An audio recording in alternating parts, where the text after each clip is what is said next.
So I want to share a little video with you very quickly about Chiron.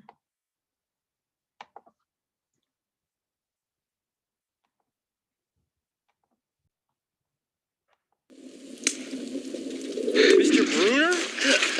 In my world, I'm known as Chiron.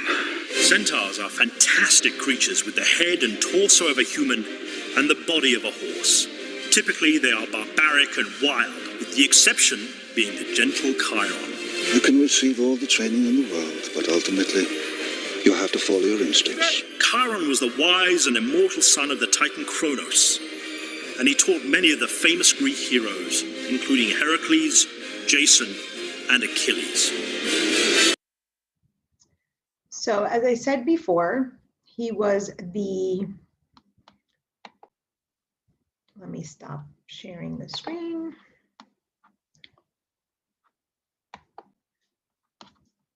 I don't know how to do this. One moment. Okay. He was the teacher to all the God's children. And he said, in my world, I am Chiron, known as Chiron. And they also said that Chiron was gentle, but the other centaurs were barbaric. And this goes back to the rapist and the alcoholics. In mythology, centaurs were animals. They were barbaric in the sense that they would rape and drink. And this is the part of us of low level consciousness. So let me bring you back to the PowerPoint.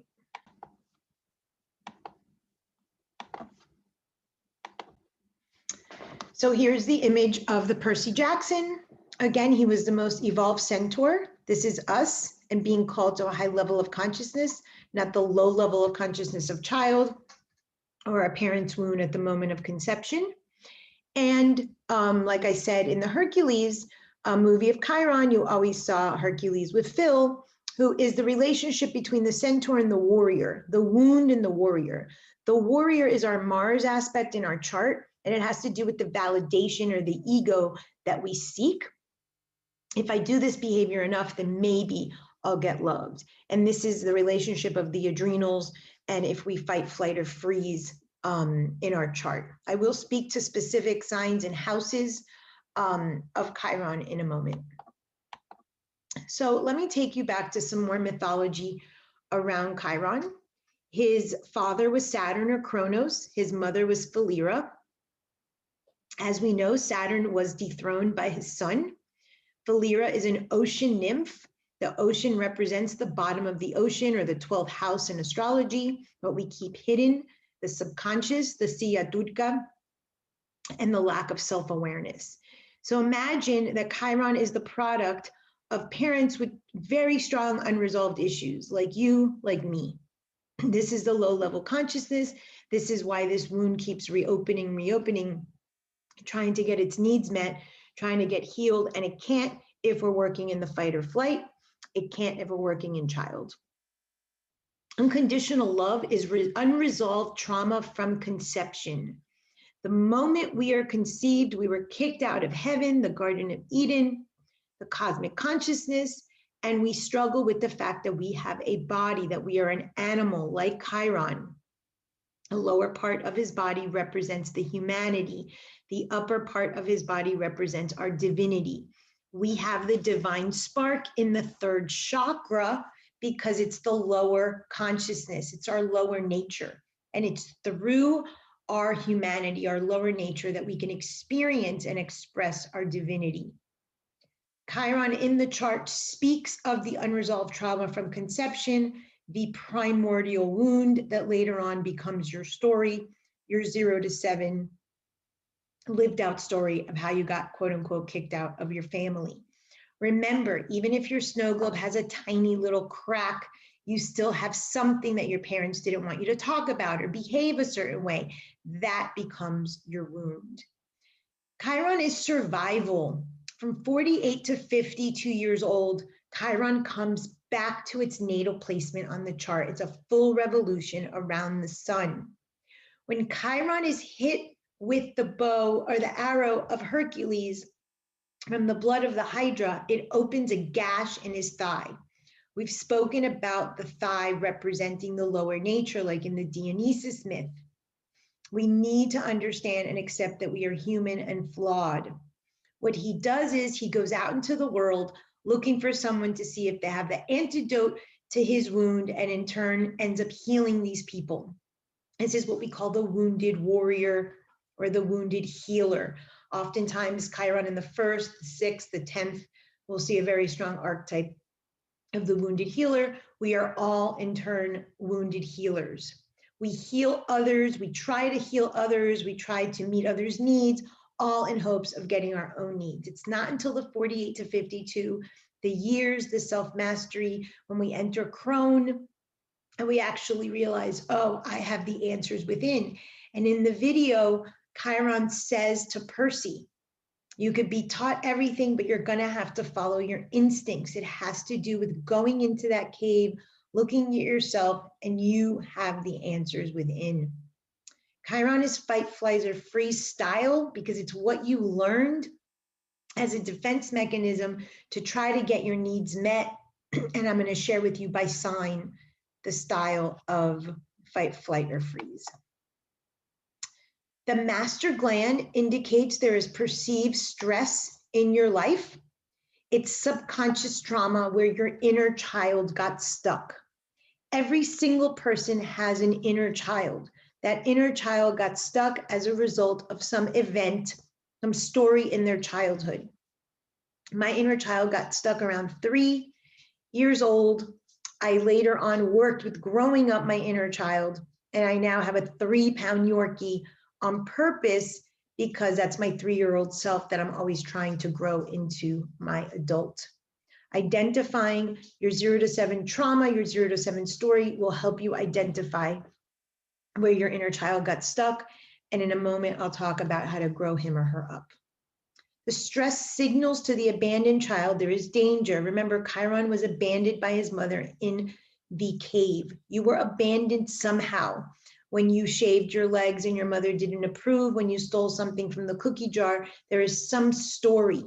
This is the primordial wound. This is the signal of stress. Every other stress response that you have is directly related to that story, that abandonment, that wound. And it is danger because it means you will be left, you will not be loved, your needs will not be met. The pituitary gets a signal from the hypothalamus. The all is mind, the universal law. That's your version of God, the master in this lifetime, your parents, that it needs to get into action. Into action specifically has to do with validation needs, the ego, the Mars in the chart, and how you are going to try to get your needs met. And the pituitary releases hormones, activates the adrenals to release the cortisol, so that indeed you have a fight or flight response so that you can jump into action to get those needs met. That is child, that is always child, and you will not get your needs met, you will get sick. The pituitary is the master, like Jesus, like Capricorn, like Yahweh, like God, like your parents. All of this is in the subconscious mind. That's why it is lying under the conscious mind. Your adrenals relate to unmet needs, safety, protection, validation, and overall love. Cortisol is linked to fight, flight, and freeze, and that is linked to the Chiron sign in your chart. So there are 3 major psychological cycles in your life. Everybody goes through these cycles. Saturn from 28 to 30, you're given sort of your adult script, a mortgage, a child, a marriage, a professional endeavor, something that will follow you throughout life. That shows you your limitation. Those are your skinny cows. That's where you grow up and learn to adult, whether you want to or not. At 40 to 42, you start liberating yourself, some chaos ensues, and you have an aha, and your mind opens up to perhaps a spiritual path, a spiritual world, learning about religion, learning around philosophy. Something is liberated in self around 40 to 42. Chiron is what's called the rainbow bridge. In astronomy, the bridge that bridges these two together is Chiron. It was found in 1977. 48 to 52 years old, Chiron comes full circle on your chart. I am now 48. Chiron is back in Aries. Everybody born in 1973 has Chiron in Aries, a different house, of course, and is related to that return home. So we're all doing sort of this inner work. Can you negate that? Can you ignore that? Absolutely. But this causes existential crisis. Brings me to what I told you the other day about the maiden, the mother, and the crone. This is not only for women, this is the triple goddess. 0 to 14 is our maiden years. I'm going to use menstruation, although obviously children will menstruate after 14 or before. These are the years that we're child, that we're at home. Our needs are quote unquote met, but we identify there the abandonment and we get our story, what our issues are. At 14, we should technically start dethroning our parents, but our parents don't let us. From 15 to 52, we are in the full moon cycle. This is where we are trying, like Chiron, to get others to meet our needs, knocking on people's doors, mothering people, having friends, having lovers, having children, and realize that nobody can meet our needs. It's not until the crone, around the Chiron return or beyond the 52, that oftentimes our parents are dying. We go to clean out their house, read their will, identify that we are them, they are us. We return home and we actually start dethroning our parents. And this has to do with the spiritual sort of revolution, if you will, our spiritual journey really beginning. Yesterday, I had a client who was turning 58. And I said, you are now in an existential crisis, realizing that you have had an unexamined, unlived life. You have done nothing but give to a husband, give to children who have now gone and left you, and you are left alone. And it was her birthday, and she was crying, saying, no one understands me. This is very marked. If we do not do the inner journey, the inner work, the self-mastery between 48 and 52, we will have a species of an existential crisis. We can call it grief, we can call it widow, we can call it our parents dying, but something will force us to at least examine something. The spiritual journey cannot be stopped. The spiritual texts say, upward and onward. You get to choose how little or how much that journey and that growth is. Chiron is related to that return home, to finding the key of self-mastery, realizing that we are human, we are divine, that our parents could just do what they could do, and we take responsibility of our life at that point, dethrone them, and own our lives. These are the 3 psychological cycles in our life for every single person. Chiron, in my first book, I have a whole chapter on him. It's what we call the rainbow bridge. It's a rainbow bridge between Saturn and Uranus. In order to get Saturn, which is the body, the limitation, Uranus, which is viewed as moksha, out of the body, death in astrology is ruled by Uranus, we need a rainbow bridge to stop the cycle of samsara, to stop the cycle of life, death, and rebirth from a karmic or a reincarnation perspective. We need to heal the soul's primordial wound, or we need to at least acknowledge it. Chiron is our survival.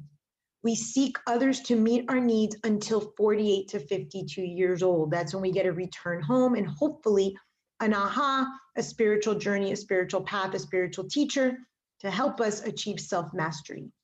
This is the master gland in our chart. This is the primordial wound that we got the story at 0 to 7. It started at the moment of conception. At 48 to 52, we return home, hopefully, and we realize that we are the master. Oftentimes, people find spirituality or a teacher during this phase of life. Chiron rules animals. I told you that the low-level consciousness is rape and alcohol. This is just a symbolism for low-level consciousness of showing up as the bad buckets of your parents in the low-level consciousness, unmet needs, and low vibration. Animals and plants are ways to work the inner child. I'll speak to that in a minute. And that's why on this rainbow bridge, there are animals. Chiron rules the animals. Oftentimes, it's our love for our animals and our plants that permit us to create the space to love ourselves. The 48 to 52 is when you find answers within. Now you sleep better, eat better, think clearer, and use executive function, which is adulting. Oftentimes we get older and we get an illness. That's a loyalty to get permission to do this inner work. So we start taking something for sleep, we clear our minds, we start speaking more honest, truthfully, we change our diets. All of these are ways to have a healthy sort of self-mastery and self-care and self-love. The executive function has to do with the prefrontal cortex. We finally take responsibility for our life, dethrone our parents, and therefore show up as an adult in our life rather than in the fight or flight response as a child. So obviously there is a relationship between Chiron and Mars in the chart, and that's going to be individual by person. But I am going to talk about sort of general themes of fight, flight, or freeze with the different signs. The fight signs tend to be Chiron in Aries, Leo, Scorpio, and Aquarius. They might fight via war, yelling, screaming, defense mechanisms, manipulation, or articulation. And what I mean by articulation is a very sharp tongue or a very smart, logical argument like Aquarius is, but it's just a manipulation or a matter of war or fighting. Flight signs are Gemini. They dissociate. Sagittarius tends to exaggerate or run away, escape, travel, don't want to confront the reality. Capricorn may say everything is fine and not really talk about the melancholy or the depression that they're really facing. And Pisces love to go to fantasy mode. You might see escape artists, rescue victims, scapegoat as well. They very much live out that healing others, and they're the wound that can never be healed, and they can live best throughout life if they don't do the inner work. Freeze signs. I told you earlier that there's sheep syndrome. When the sheep plays dead, it's to have the wolf avoid eating the sheep. The sign that rules the kidneys, AKA the adrenals, is Libra. So you have Libra. Libras per se by sun too, not only by Chiron sign, tend to go into freeze mode because they rule the kidneys and fear and the freeze response. But Chiron in Taurus, Cancer, Virgo, and Libra tend to have freeze signs. They might hold on tighter and not let go. They're very much attached signs. Cry and hide, not confront, obsess over something, or cover their heads to not recognize what is happening. So Carolyn Mace, and in our classroom, we've got the archetype cards of Carolyn Mace, says that we all have a child archetype. She goes further and breaks them down. I'm going to use her language for the different houses of astrology. In my eyes, it's just one child. It's the wounded child. The inner child, you'll see in a minute, is also a wounded child. That's the way that I see it. Since I only see 12 sort of characters in our game, that's one of them, which would be your Chiron.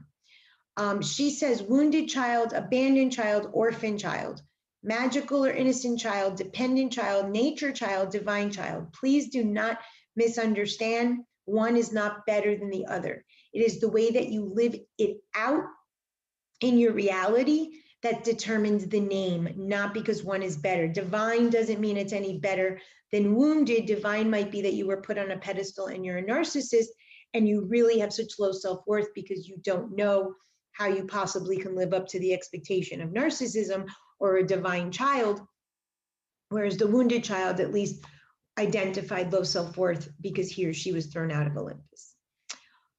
The wounded child on your chart may show up in the 2nd and 4th houses, abandoned in the 8th or 12th, orphan in the 8th or 12th, magical in the 5th, innocent in the 1st or the 3rd, dependent in the 7th and the 10th, nature child in the 6th, and divine child in the 9th.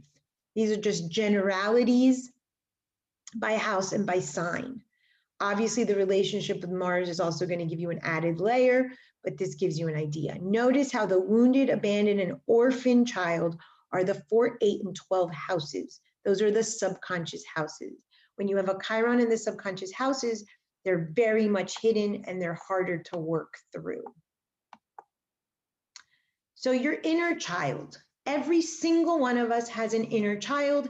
Every single one of us has a wounded inner child. In your story of 0 to 7, in your personal creation myth, you have a story attached to where your inner child got stuck, okay? I threw junk in the neighbor's pool, was kicked out of the spiritual meetings on Mondays. That's where my inner child got stuck. Everybody has a story. It could be huge, it could be minor, but it's in your subconscious. This is where your inner child is stuck, and AKA your wounded child, that has to do with Chiron in your chart by house and by sign. So what I do, I work a lot with people of their inner child, is I have them name their inner child, give it a separate name that isn't your personal name. It's the same reason why I have you tell me the good and the bad of your parents' buckets, because when you can externalize, it's easier to see. So just give him or her a name, and that will be the name of your child. Once you integrate, it's just one. I recommend a doll, a picture of your young child's self, an animal or a plant to nurture, something external that you can take care of. You're not going to abuse your puppy, let's say, or you're not going to not water your plant. You may want to carry your doll if you have it, or at least if you have a picture of your child's self, you can identify with how cute he or she is, and it'll bring back some fond memories. In my lecture last week on the moon, your moon sign is the only sign that you should use to nurture your inner child. Of the 80-20, 80% as adult is reserved for everybody else and should be the opposite sign of your moon. So for instance, my moon is in Cancer. That's a very dependent baby moon. I only use that to nurture and raise up my inner child. Capricorn is the opposite. That's the hard edges, that's the discipline, that's the responsibility. That's how I live in the world with everybody else. So it's the 80-20 principle. It's your moon on your chart, keeps you in child to nurture only your inner child. That sign is what your inner child wants. Even if it's the moon in Capricorn, that is responsibility or discipline, that's what your inner child wants. Every other person should get the opposite sign. The inner child truly gets healed when the parents are dethroned and the child can accept fully that he or she is the parent and permits self to do it differently. So I've told you before, I'm a believer that we cannot go that far away from the buckets, from who our parents are. We are going to pick and choose certain values, specifically about the worst bucket item. That's where you're going to dethrone your parents. That's where you're going to sit on your throne. That's your Siya Durga. That's your pituitary. That's the master. That's when you achieve self-mastery or equanimity at the 48 to 52. But you have to dethrone your parents and do it differently than your parents. The opposite is not different. So in my Witch Bitch book, I talk about Stone Soup. Stone Soup is a kid's book. And the idea is this village and everybody's going hungry because everybody only has one ingredient and nobody is sharing to make food. So one of the villagers puts this big pot in the middle of the town and puts one stone with boiling water. And all the other villagers come out and say, "What are you doing?" And he's like, "I'm making stone soup. Do you have any ingredients to offer?" And the villagers say yes. One villager brings celery, one villager brings carrots, one villager brings potatoes. They all participate with one ingredient. This is super important. And it ends up nurturing the whole village. You have one ingredient, one wound, one creation story, one moment of conception. When you raise that, when you heal that, when you understand that, when you integrate that, that is the same medicine that you heal self with. And indeed, if you are a healer, heal others. You only have one ingredient. From that ingredient, you can feed your family, your village, your friends, whomever you're spreading your message to. So the ceremony that I write about in Witch Bitch, very powerful ceremony. Write out all the hurtful stories, all the wounds, everything. Take a picture of it so you can see the soup. And you're going to identify the one theme. You can see this with Chiron by house, Chiron by sign, from your origin story, from your pregnancy story, from your 0 to 7. whatever that was that ruined your life, whatever that is that you keep holding on to that makes you feel unworthy, that is your ingredient. If you take the picture and you can identify a thread, that's your wound. The purpose is to enter your wound each day. Every time you open that wound, you heal it. I grew up in a cult. I left the cult. That cult marked me for my entire life, from the moment of conception, my pregnancy, my name, my birth story, my 0 to 7. Everything is linked to that. The only way that I can heal or work through that trauma, through that wound, is to do spiritual work differently than the way that I was shown in that cult. In order to heal the wound, again, I don't really love that word, but to work the wound is to go in each day and make it your mission. Any questions? Please let me know if you have any questions. Check your chart, check your story, check your wound, become the master of your life. Ideally, by 48 to 52. In the moon lecture, I talked about that every person has their own sort of version of 48 to 52. This is what we discover beyond the 52 and the Chron years. And that goes back to the Manas Prakriti, which is our state of mind at birth. It's going to be linked back to the elements and everything else that we've talked about in the past few months. Come June, I'm going to do a whole lecture on Chiron and very specific by decanat and so forth if you'd like to join me. Have a great day.